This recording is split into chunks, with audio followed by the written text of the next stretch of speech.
Assalamualaikum and welcome back to my channel. I hope you all doing well. This is the day 2 of my 7 days challenge of any customized order or customized gift. तो ये एक customise order मुझे मिला था मेरे अपने ही city से और जिसके अंदर मुझे मेहंदी की कुछ प्रॉप्स रेडी करने थे। और आज की वीडियो में मैं आप लोगों के साथ आइटम से रिलेटेड डिस्कशन नहीं करूँगी। आज मैं एक बहुत ही सीरियस टॉपिक पर बात करना चाह रही हूँ जिसके ऊपर मैं बहुत दिनों से काफ़ी ज़्यादा परेशान थी और उसके ऊपर मैं रिसर्च भी कर रही थी। मतलब मुझे कुछ सही से समझ नहीं आ रहा था। तो टॉपिक बहुत ही ज़्यादा हॉट टॉपिक है। मतलब आजकल बहुत ज़्यादा इन है, मतलब हर किसी की ज़बान पे यही है, इसी की बात हो रही है। आप किसी बच्चे को देख लें, आप किसी भी सोशल मीडिया प्लेटफॉर्म को ओपन कर लें तो आपको सिर्फ उन्हीं की पोस्ट और उन्हीं की वीडियोस देखने को मिलती हैं। या you guessed absolutely right. I am gonna talk about Angeles, Los Angeles, जो कैलिफोर्निया रियासत की किसी कोई एरिया है लॉस एंजलस जहाँ पर आग लगी है बहुत ज़्यादा। आई थिंक वो आग जंगलात की वजह से लगी है। मैंने कुछ ज़्यादा उसके बारे में देखा नहीं है एक्चुअली। जब भी इस तरह की कुछ न्यूज़ आती हैं तो मैं कभी भी उनको प्रॉपर्ली खोल कर नहीं देखती हूँ आर्टिकल्स को, क्योंकि मैं बहुत ज़्यादा परेशान हो जाती हूँ उन चीज़ों को देख के। बस एक अजीब सा खौफ तारी हो जाता है मुझ पर, तो मैं उस चीज़ से ना अवॉइड ही करती हूँ कि मैं इस तरह की न्यूज़ ना देखूँ।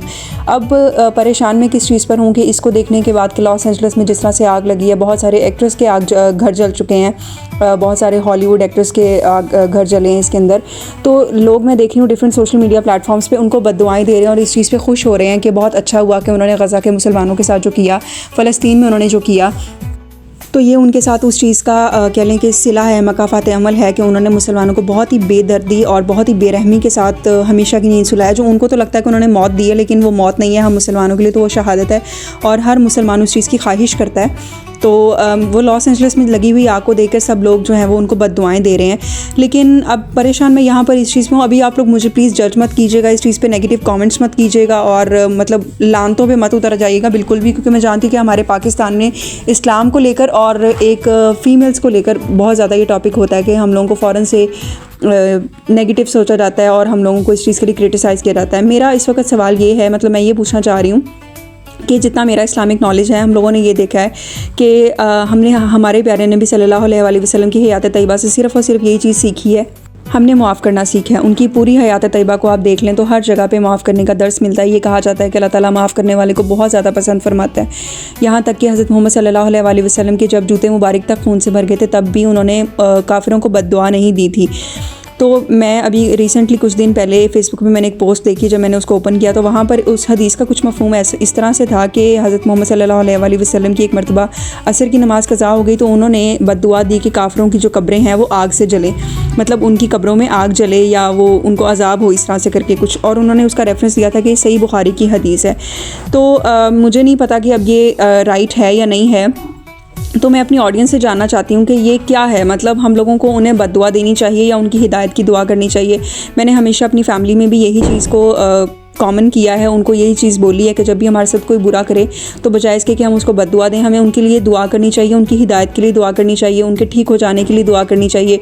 कभी भी किसी को बद्दुआ देने से हमें वक्ती सुकून मिलता है, लेकिन अगर जब हम उन्हें उनके लिए हिदायत की दुआ करते हैं ना, वो एक सुकून ही अलग है। मतलब that is the next level thing. तो मैं बहुत ज़्यादा इस चीज़ के लिए परेशान हूँ कि हम लोगों को लॉस एंजलस वालों के बचने की दुआ करनी चाहिए, उनके लिए हिदायत की दुआ करनी चाहिए, हमें इस चीज़ पे खुश होकर उनको बद्दुआएं देनी चाहिए। I am too much confuse on this. तो मैं आप लोगों से इस चीज़ की राय जानना चाहती हूँ कि प्लीज़ आप लोग मुझे इस चीज़ में गाइड करें कि क्या सही रास्ता है। कि अभी भी मुझे पता है कि आप लोगों में से बहुत सारे लोग मुझे इस चीज़ के लिए नेगेटिव लेंगे। आप लोगों को लगेगा कि शायद मैं यूएस वालों की फेवर में कुछ बोल रही हूँ या मैं लॉस एंजलस वालों की फेवर में बोल रही हूँ या मैं गज़ा या पैलेस्टाइन के साथ नहीं हूँ। ऐसा बिल्कुल नहीं है। ऑब्वियसली हम लोग मुसलमान हैं और जहाँ पे हमें मुसलमानों का दर्द उठेगा और किसी का भी नहीं उठेगा। इसकी मिसाल इस तरह से दी जाती है कि मुसलमान जो हैं वो एक जिस्म की तरह है कि जिसके जिस्म के एक अज़ा को दर्द होती है तो दूसरों को भी होती है। हम मुसलमान उम्मत उस तरह से हैं, तो जाहिर सी बात है हमें उनकी बहुत ज़्यादा दर्द है, उनकी बहुत ज़्यादा तकलीफ़ है जो कश्मीर में हो रहा है लोगों के साथ। मुसलमान बहन भाई हैं हमारे, जिस तरह से उनकी इज़्ज़त पामाल हो रही हैं, उनको कत्ल किया जा रहा है। एक बहुत ही ऐसी चीज़ है कि हमारे बच्चों को छोटी सी तकलीफ़ होती है तो हम लोग दर्द में आ जाते हैं, तो उन बच्चों को तो बेदर्दी के साथ मारा जा रहा है।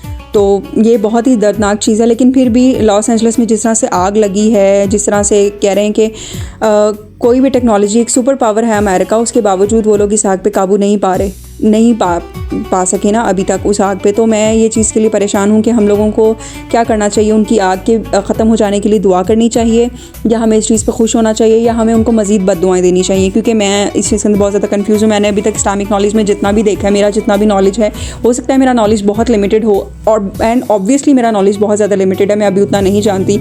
और इस्लाम एक ऐसा मज़हब है जो बहुत ज़्यादा वसी है, जिसके बारे में आप जितना जान लें उतना ही कम है। मतलब आप कभी भी ये नहीं कह सकते कि हाँ अब मैं इस्लाम को मुकम्मल जानता हूँ या मैंने मुकम्मल तालीम हासिल कर लिया, ऐसा कभी भी नहीं होता। ये बहुत ज़्यादा वसी मज़हब है। तो मेरा तो नॉलेज अभी बहुत ही ज़्यादा लिमिटेड है इस मामले में। तो हो सकता है बहुत सारी ऐसी चीज़ें हों जो मुझे ना पता हों। तो मैं आप लोगों से ये चाहती हूँ कि ये मतलब आप लोगों की तरफ से एक नेकी होगी मेरे लिए कि अगर आप लोग मुझे कमेंट्स में आके इसके ऊपर कोई हदीस का रेफरेंस देके या किसी आयत का प्रॉपर्ली रेफरेंस देके मुझे बताएं कि मुझे इस टॉपिक पे क्या करना चाहिए, या मुझे आगे किसी तक क्या बात फैलानी चाहिए, किसी को किस तरह से गाइड करना चाहिए। तो इसी तरह बातें करते करते, आप लोगों के साथ ये शेयर करते करते मेरे ये प्रॉप्स कंप्लीट हो चुके हैं। ये बेस्टी की मेहंदी का एक प्रॉप उन्होंने मुझसे बनवाया था। इसके अलावा एक बारात का प्रॉप भी था, वो आज की वीडियो में करती तो वीडियो बहुत लंबी हो जाती। तो उसका पार्ट 2 इंशाल्लाह मैं कल लेकर आऊँगी। तो वीडियो, अगर आप लोगों को वीडियो अच्छी लगे तो वीडियो को लाइक ज़रूर कीजिएगा और कमेंट करके मुझे ज़रूर बताइएगा जो क्वेश्चन मैंने आप लोगों से पूछा है। एंड इसको शेयर करें अपने फ्रेंड्स के साथ ताकि और भी लोग मुझे इसके ऊपर गाइड कर सकें। And must subscribe the channel and stay tuned for the next part. अल्लाह हाफिज़।